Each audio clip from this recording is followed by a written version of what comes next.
કચ્છી ગુજરાતી સરિતામાના ચેનલમાં આપણું હાર્દિક સ્વાગત છે। આજે આપણે બનાવશું સૂજી અને બટેકાનો મસ્ત મજાનો નાસ્તો। તો તેના માટે આપણે આ કણાઈ લેશું અને એક વાટકી આપણે આ સૂજી લેશું, બરાબર। માપ આવી રીતે રાખવાનું, તમે ગમે એ માપનું લો એ પ્રમાણે એક નાખો, તેમાં ડબલ આપણે પાણી નાખવાનું। આ તો એક વાટકી સૂજી છે, તો એના માટે આપણે આ 2 વાટકી આપણે આ પાણી એડ કરશું અંદર, બરાબર। આવી રીતે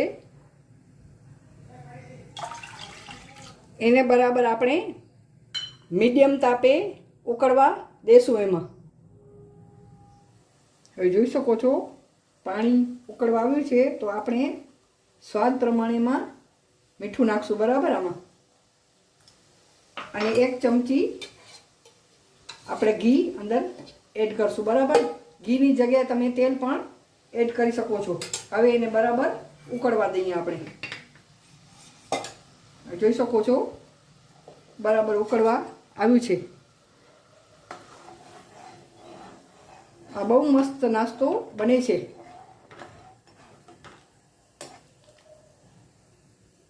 ને સોજી ઝીણી લેવાની, જાડી હોય તો જરા મિક્સચરમાં પીસી લેવાની, બરાબર। ઝીણી સોજી આવી ને એ લેવાની।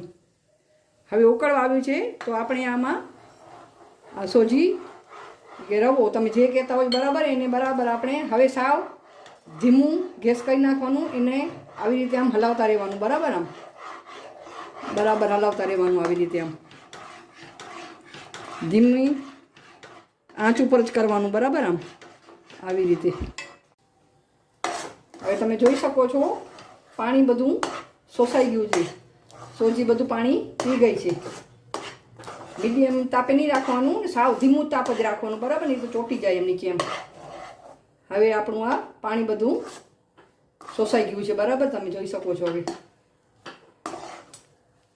હવે આપણું આ ડો જેવું બની ગયું છે। હવે ગેસની ફ્લેમ આપણે બંધ કરી દઈએ અને 2 મિનિટ માટે આપણે એને ઢાંકી અને રાખી દઈએ। હવે 2 મિનિટ થઈ ગઈ છે, આપણે એનું ઢાંકણું ખોલી લઈએ અને એને બીજા વાસણમાં કાઢી લઈએ। આવી રીતે કાઢીએ, ગરમા ગરમ છે, બરાબર। એને આવી રીતે આપણે મિક્સ કરીએ, આપણે આવી રીતે મિક્સ કરશું। હવે એમાં આપણે આ 1 બટેકું આવી રીતે આમ ઝીણી ખમણીથી છીણી અને આપણે એડ કરી દઈએ। આપણે આવી રીતે એડ કરી દઈશું આપણે, બરાબર। આવી રીતે આમ આના માપનું બટેકું લેવાનું। આ એક મોટી સાઈઝનું મેં બટેકું લીધું છે, નાનું હોય તો 2 તમે બટેકા લઈ શકો છો, આ માપ પ્રમાણે તમે, બરાબર। આવી રીતે આમ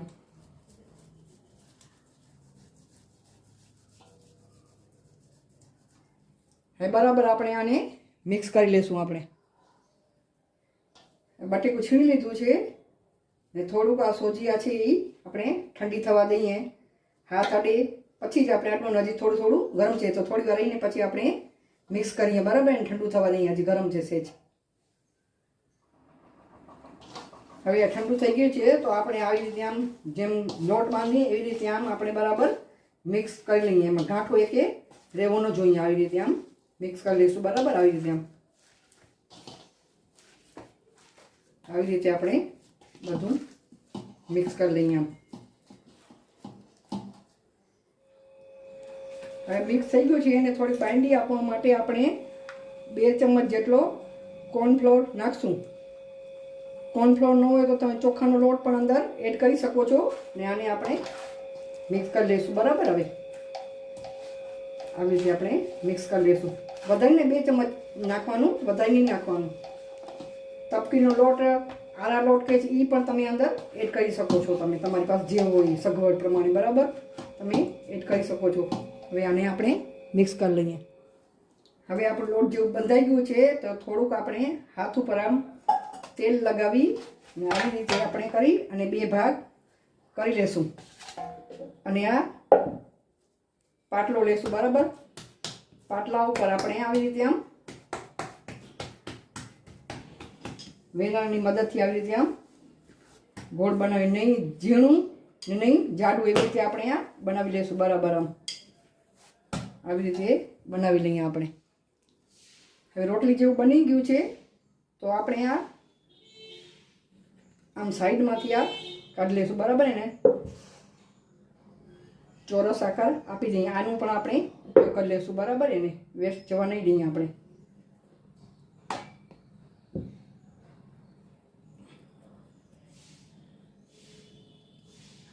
હવે આપણે આમાં આવી રીતે ચોરસ શેપ આપી દઈએ બરાબર. આવી રીતે આપશું આપણે કટકર લગાવી દઈશું.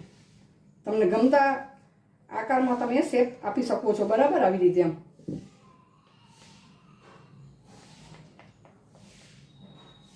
તમને ગમે એ આકારમાં તમે શેપ આપી શકો છો. હવે આવી રીતે આપણે બધા કટ લગાવી દઈશું. આકાર આપી દઈશું બરાબર. હવે બધા આપણે આ આકાર આપી દીધા છે.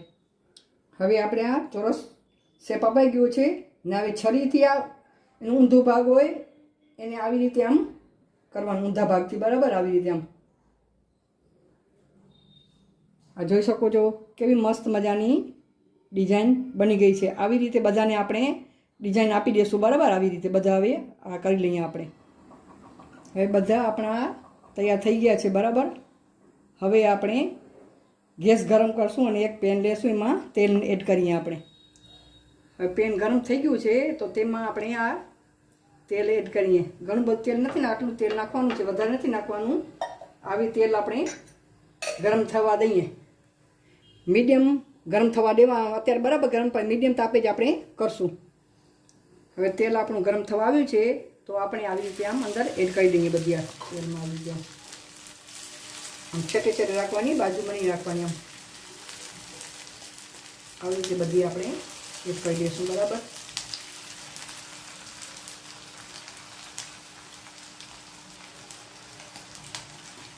હવે એને મીડિયમ તાપે આપણે કરવા દઈએ આપણે.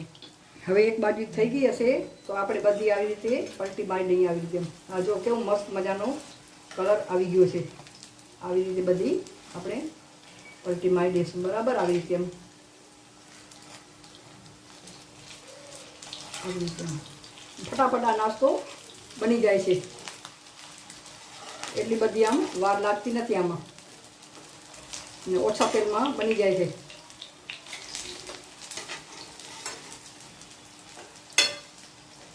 આવી રીતે બીજી સાઈડ આપણે હવે આપણી આ બીજી સાઈડથી પણ આ મસ્ત મજાની તળાઈ ગઈ છે તો આપણે આને કાઢી લઈએ બરાબર. આવી રીતે આમ આવી બધી આપણે કાઢી દઈશું બરાબર. આવી રીતે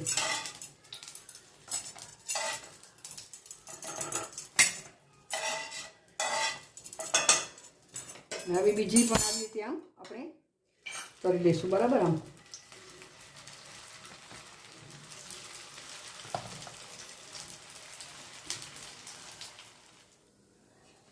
આપણા બધા બની અને આ તૈયાર થઈ ગયો. કેવો અવાજ આવી ગયો આમ. હવે આપણે એને બે સ્વાદમાં બનાવશું. એકમાં આપણે આ ફુદીનાનો પાવડર નાખશું બરાબર. ફુદીનું લઈ સિઝન હોય ત્યારે લઈ રાખું છું. એને ધોઈ બરાબર એને સૂકવી એને પાવડર બનાવીને રાખું છું. આ ફુદીનાવાળા છોકરાઓને પસંદ આવે છે બરાબર. આવી રીતે ફુદીનું નાખી થોડું ઉપર મીઠું એડ કરીશું. તમે ચાટ મસાલો પણ અંદર એડ કરી શકો છો. આવી રીતે આપણે એડ કરશું બરાબર. બીજામાં આપણે લાલ મરચું તીખા બનાવશું બરાબર. બે ફ્લેવરમાં આપણે બનાવશું. આમાં કોઈ વધારે સામગ્રી જોતી નથી અને ફટાફટ બની જાય છે. મસ્ત મજા ઉપરથી આમ કડક અંદરથી પોચા બહુ સરસ મજાનો નાસ્તો બને છે. આપણો આ તૈયાર છે આપણો સૂજી અને બટેકાનો મસ્ત મજાનો નાસ્તો. તમે આ ઓવનમાં પણ બનાવી શકો છો. એમને એમ તવા ઉપર શેકીને એમ પણ બનાવી શકો. વગર તેલે પણ સાવ બનાવી શકો છો. મસ્ત મજાનો નાસ્તો બને છે.